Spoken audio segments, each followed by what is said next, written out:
যারা যারা 100 দিনের কাজ করেছেন তাদের অ্যাকাউন্টে ডাইরেক্ট পাঠিয়ে দিচ্ছে রাজ্য, কিন্তু তাদের অ্যাকাউন্টে টাকা ঢোকেনি। গোয়ালপুকুরে এরকম বেশ কয়েকজন রয়েছেন, একবার শুনবো কি অভিযোগ করছেন তারা। তাদের অ্যাকাউন্টে টাকা ঢোকেনি।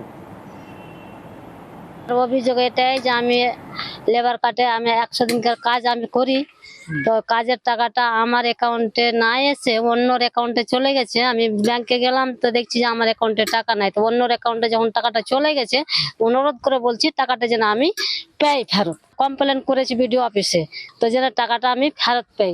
100 দিনের কাম করেছি, 100 দিনের কাম করে টাকা পাই নাই।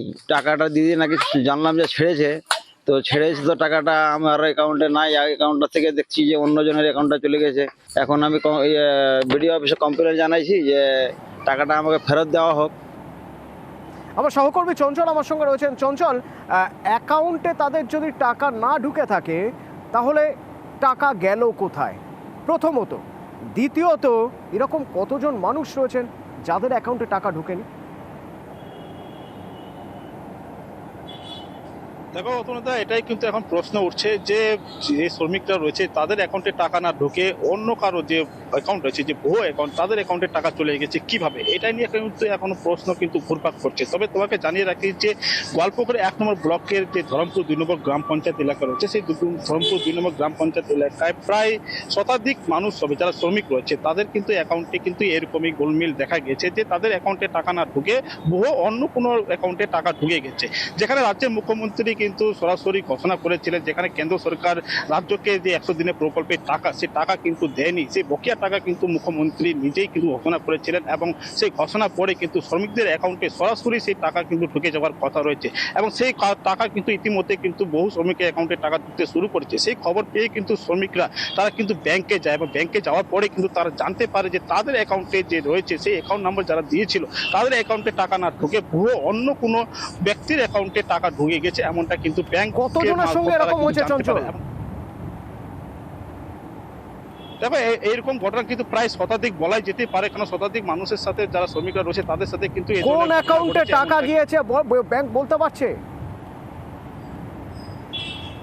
দেখো ব্যাংকের সূত্রে কিন্তু আমরা যেটা এখনো পর্যন্ত কোনো প্রতিক্রিয়া পাইনি, কিন্তু শ্রমিকরা বলছে যে আমাদের যে অ্যাকাউন্ট রয়েছে পাঞ্জাব ন্যাশনাল ব্যাংকে, সেই পাঞ্জাব ন্যাশনাল ব্যাংকে কিন্তু তারা গিয়েছিলেন, কিন্তু তাদের অ্যাকাউন্টে টাকা না ঢুকে অন্য কোনো ব্যক্তির অ্যাকাউন্টে টাকা ঢুকে গেছে। এবং এই যে অন্য একটা ব্যক্তি, আমি সেটাই তো জানতে চাইছি, অন্য ব্যক্তির অ্যাকাউন্টে ঢুকেছে, সেই অন্য ব্যক্তিটা কে বা কারা সেটা জানা গিয়েছে কি? যারা টাকা বলছেন তাদের অ্যাকাউন্টে ঢোকেনি, তারা কি এটা জানতে পারছেন, তারা নিশ্চিত করতে পারছেন আরেকজনের অ্যাকাউন্টে টাকা ঢুকেছে, সেটা কার অ্যাকাউন্টে? দেখো তারা কিন্তু পরিষ্কারভাবে বলে দিয়েছেন যে যে ব্যক্তিদের অ্যাকাউন্টে ঢুকেছে তারা কিন্তু অন্যত্র কোথাও রয়েছে, বা যেই গ্রাম পঞ্চায়েত এলাকায় তাদের বাড়ি ছিল সেই গ্রাম পঞ্চায়েতের বাইরে এলাকার মানুষের অ্যাকাউন্টে টাকা ঢুকেছে, এমনটা কিন্তু তারা জানতে পেরেছে। তবে তারা পরিষ্কার বলছে যে আমরা তো গরিব মানুষ এবং আমরা তো লেখাপড়া এতটা জানি না, তাহলে আমরা কি করে এত তথ্য জোগাড় করতে পারবো, বা ব্যাংক এত তথ্য আমাদেরকে জানায়নি। সেই বিষয় নিয়ে কিন্তু তারা কিন্তু গোয়ালপুকুর যে 1 নম্বর ব্লক রয়েছে সেই ভিডিও স্বাভাবিক তারা 100 দিনের কাজ করেছেন, তাদের বকেয়া পাওয়ার ন্যায্য অধিকার রয়েছে, তারা অ্যাকাউন্ট নাম্বার দিয়েছেন, কিন্তু কাদের অ্যাকাউন্টে টাকা ঢুকলো তাদের চিহ্নিত করার কাজ পঞ্চায়েতের। এই যে জব কার্ড, কার কার অ্যাকাউন্টে টাকা ঢোকার কথা, এই সব কিছু সামলানোর দায়িত্ব তো পঞ্চায়েতের। পঞ্চায়েত কি বলছে শোনা যাক। না না, এগুলো মানে মিথ্যা, এগুলো কোনো ইয়ে নাই, ভুল মানে তথ্য দিয়ে ইয়ে করেছিল। আমরা ওগুলো বসে সার্ট মানে হয়ে গেছে আমাদের। প্রাক্তন উপপ্রধান কমপ্লেন করতে পারে আপনাদের? না, সেটা ভুল মানে ভুল বুঝাবুঝিতে মানে ইয়ে হয়েছিল, এটা কোনো অভিযোগ নাই। চঞ্চল, এগুলো মিথ্যে, এরা মিথ্যে অভিযোগ করছেন, এরা টাকা পাননি, এদের অ্যাকাউন্ট নাম্বারে এদের অ্যাকাউন্টে টাকা ঢোকার কথা, এরা 100 দিনের কাজ করেছেন, এরা মিথ্যে কথা বলছেন। দেখো আমরা যখন ধরমপুর 2 নম্বর গ্রাম পঞ্চায়েতের প্রধানকে যখন আমরা জিজ্ঞেস করি এই বিষয় নিয়ে, যে এই যে অভিযোগ হচ্ছে যে শ্রমিকরা যাদের টাকা তাদের অ্যাকাউন্টে না ঢুকে বহু অ্যাকাউন্টে ঢুকেছে, কিন্তু সরাসরি কিন্তু আমাদেরকে এড়িয়ে যান কিন্তু গ্রাম পঞ্চায়েতের উপপ্রধান নূর আলম, তিনি কিন্তু এড়িয়ে গিয়ে সরাসরি কিন্তু শ্রমিকরা যে অভিযোগ করেছে সেটা ভিত্তিহীন এবং ভুল অভিযোগ করেছে এমনটা প্রতিক্রিয়া দিয়ে কিন্তু তিনি বেরিয়ে যান। তবে এই বিষয়ে কিন্তু আমরা যখন গোয়ালপুকুর 1 নম্বর ব্লকের যে জয়েন্ট ভিডিও রয়েছে তাকে জিজ্ঞেস করেছি, তিনি বলছেন অভিযোগ জমা পড়েছে, বেশ কয়েকজন শ্রমিক অভিযোগ করেছে, তবে আমরা বিষয়টি খতিয়ে দেখছি, এমনটা কিন্তু তিনি আশ্বাস দিয়েছেন। জয়েন্ট ভিডিও আশ্বাস দিয়েছেন এই সমস্যার সমাধান হবে, দ্রুত হবে। এরকম একটা অভিযোগ এসছে, সেটা আমরা খতিয়ে দেখছি।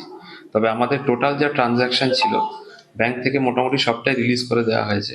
এবার এর মধ্যে বেশ কিছু ফেল ট্রানজাকশন আছে, মানে ব্যাংক থেকে টাকা রিলিজ করা হয়েছে, কোনো কারণে তার অ্যাকাউন্টে যায়নি, সেগুলো আবার রেকটিফাই করে পাঠানো হচ্ছে। এরকম অনেক পঞ্চায়েত হয়েছিল, প্রথম দিকটায় ঢুকছিল না, পরবর্তীকালে সেখানে ঢুকেছে। তো কমপ্লেন একটা পড়েছে, সেটা আমরা খতিয়ে দেখছি, যদি কোনো থাকে সেটা আমরা অবশ্যই দেখে নেব। সাতগাছিয়ার খাকড়ামুড়িতে খাল চুরি